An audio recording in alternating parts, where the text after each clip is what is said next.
தங்காது சென்றேனே.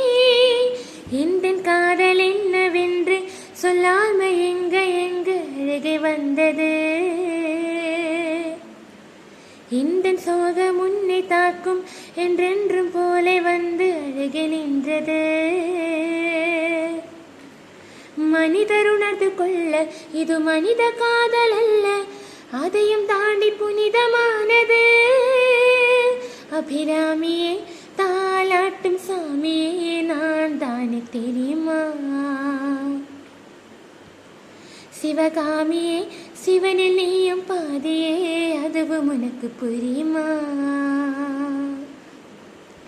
சுபலாலி லாலியே லாலி லாலியே அபிராமி லாலியே லாலி லாலியே. ஓஹோ கண்மணி அன்போடு காதலன் நான் தானே தெரியுமா, உனக்கு புரியுமா.